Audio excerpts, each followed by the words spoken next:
कैसे हो आप सब। GK by master Sunny channel में आपका स्वागत है। आज की वीडियो में हम आपको बताएंगे बाल विकास एवं शिक्षा शास्त्र शिक्षा मनोविज्ञान का पार्ट 4 लेकर आए हैं। इससे पहले मैं 3 पार्ट अपलोड कर चुका हूँ। यह S TET, C TET, UP TET, REET आदि टेट के एग्ज़ाम के लिए बहुत ही इम्पोर्टेंट है। अगर साथ ही आप अगर चैनल पर कोई नया है तो साथ ही चैनल को सब्सक्राइब ज़रूर कर ले ताकि आने वाली लेटेस्ट वीडियो की नोटिफिकेशन आप तक पहुंच सके। हम अपनी वीडियो में सीबीएसई बोर्ड और हरियाणा बोर्ड से लेटेस्ट न्यूज़ लेकर आते हैं। चलते हैं वीडियो की तरफ। फ्रेंड्स, वीडियो शुरू करने से पहले मैं आपको बता दूं, अगर आप को वीडियो अच्छी लगे तो लाइक, शेयर और सब्सक्राइब करना ना भूलें। चलते हैं फ्रेंड्स क्वेश्चन की तरफ। फर्स्ट क्वेश्चन है, निम्नलिखित में से सीखने का मुख्य नियम है अभ्यास का नियम। नेक्स्ट है, थॉर्नडाइक का अधिगम सिद्धांत निम्नलिखित नाम से जाना जाता है। प्रयास व त्रुटि का सिद्धांत। नेक्स्ट है, सीखने के मुख्य नियमों के अतिरिक्त गौण नियम भी है जो मुख्य नियमों को विस्तार देते हैं। गौण नियम है बहुप्रतिक्रिया नियम। नेक्स्ट है, कक्षा वातावरण में सीखने का महत्वपूर्ण नियम है हस्तलेखन। नेक्स्ट है, सीखी गई क्रिया का अन्य साधन परिस्थितियों में उपयोग किया जाना कहलाता है अधिगम। अधिगम, स्थानांतरण या परिपक्वता इनमें से कोई नहीं। नेक्स्ट है, शिक्षा मनोविज्ञान जरूरी है शिक्षक, छात्र, अभिभावक सभी के लिए। नेक्स्ट है, अधिगम की निम्नलिखित परिभाषा किसने दी? सीखना विकास की प्रक्रिया है, वुडवर्थ ने।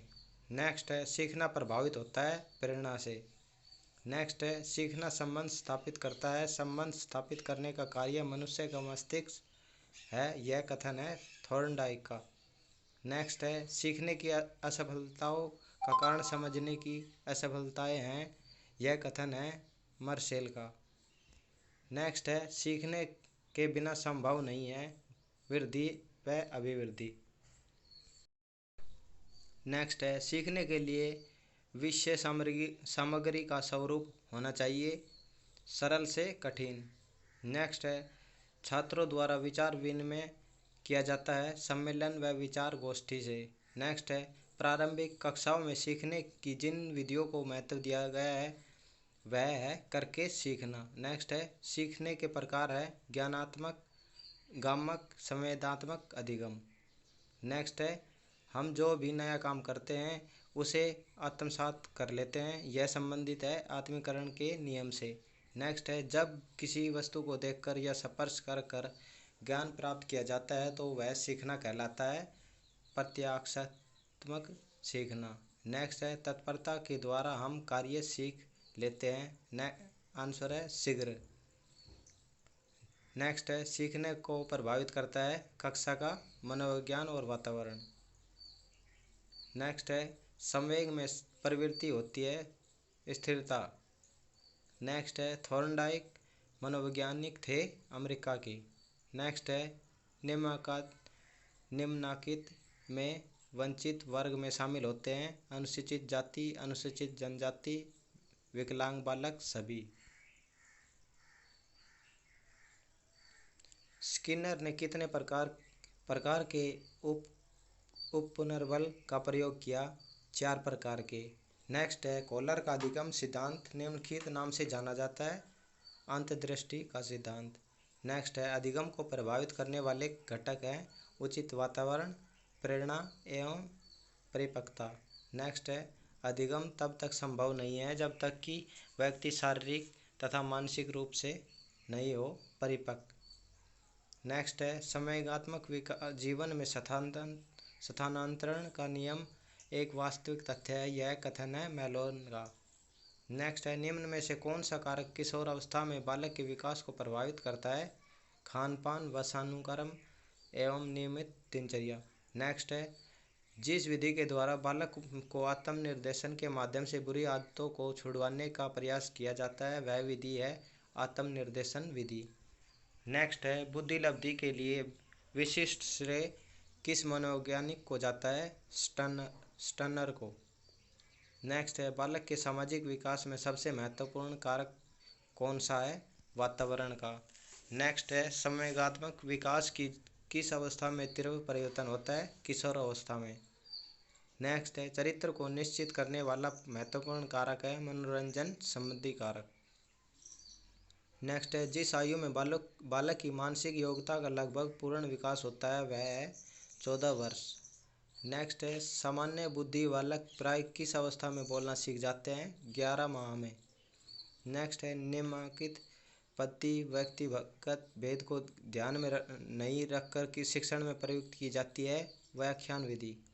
नेक्स्ट है, शारीरिक रूप से व्यक्ति के मध्य जो भिन्नता दिखाई देती है वह कहलाती है भारी भिन्नता। नेक्स्ट है, बाह्य रूप से दो व्यक्ति एक समान है लेकिन वे अन्य आंतरिक योग्यता की दृष्टि से समरूप नहीं है, ऐसी व्यक्तिगत विभिन्नता कहलाती है आंतरिक विभिन्नता। नेक्स्ट है, व्यक्तिगत शिक्षण में निम्नलिखित विधि काम में नहीं आती? सामूहिक शिक्षण पद्धति। नेक्स्ट है, मोटे रूप में व्यक्तिगत विभेद को कितने भागों में विभाजित किया गया है?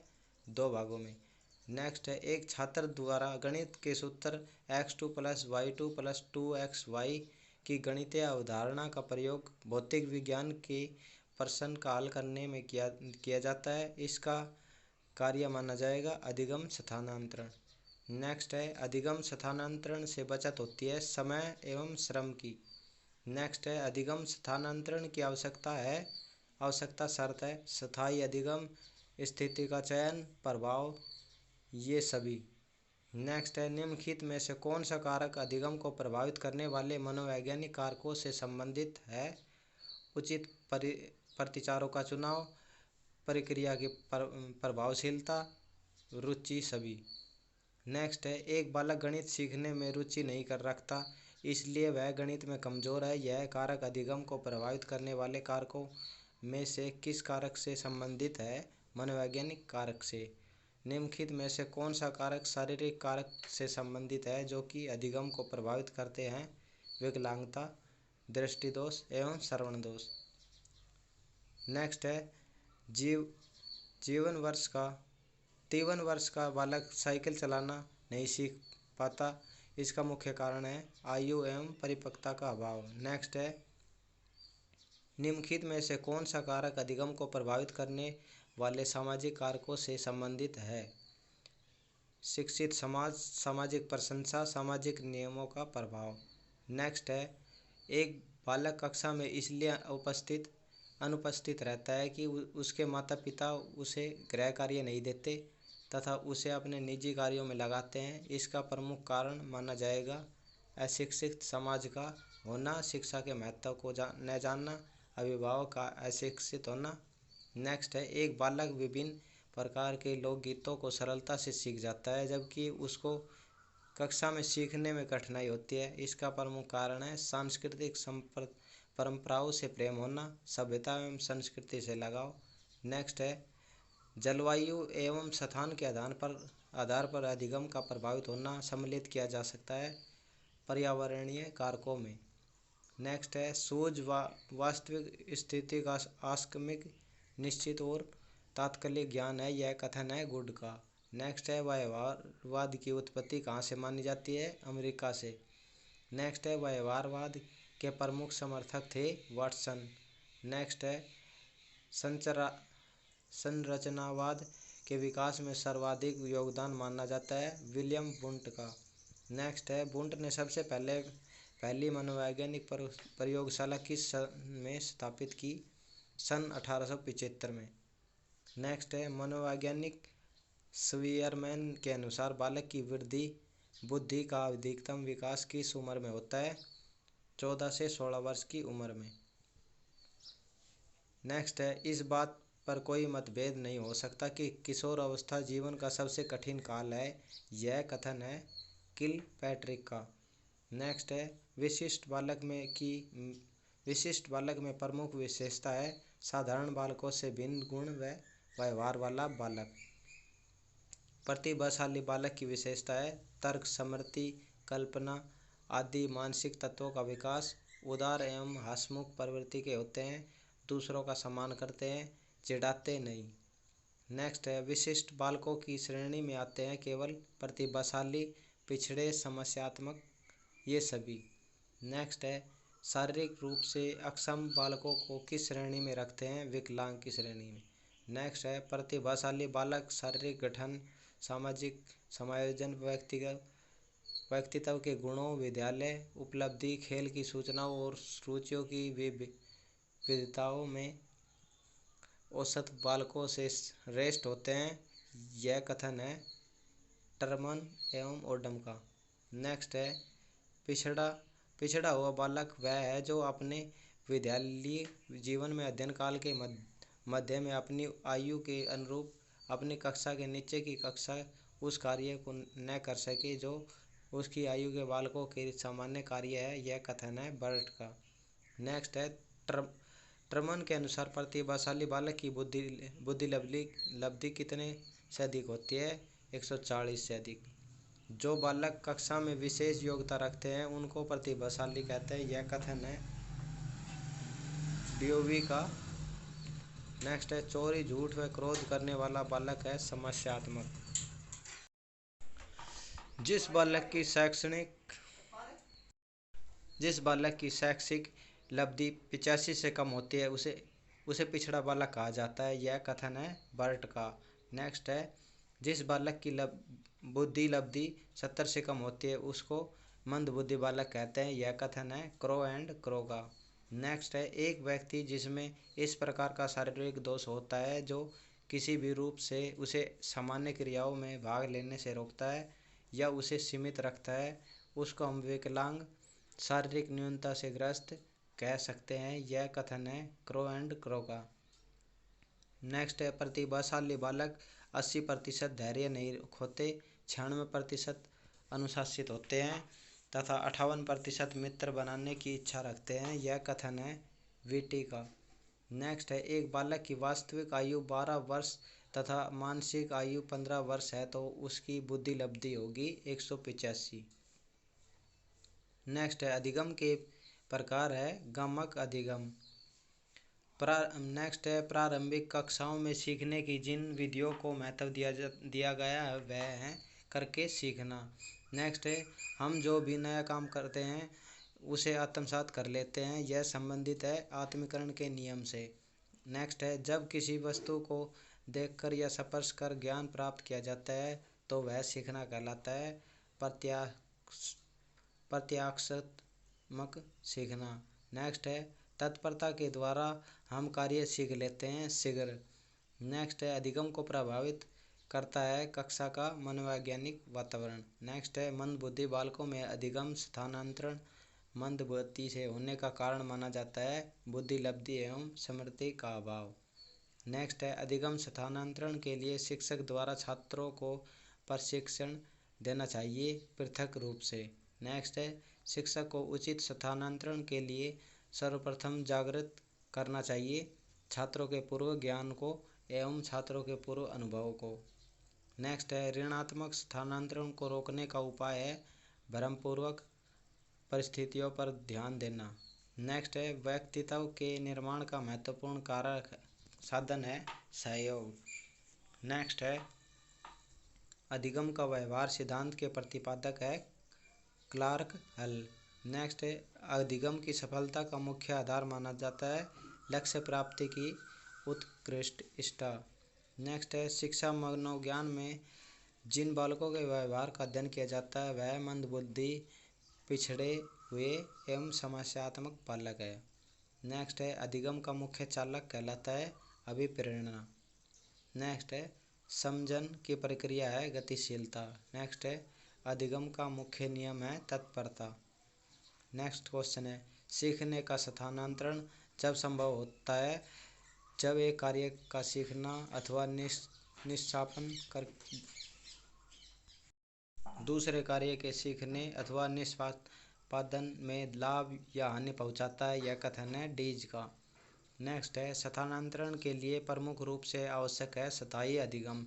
नेक्स्ट है अधिगम स्थानांतरण के लिए अधिगमकर्ता में योग्यता होनी चाहिए सही स्थिति चयन की।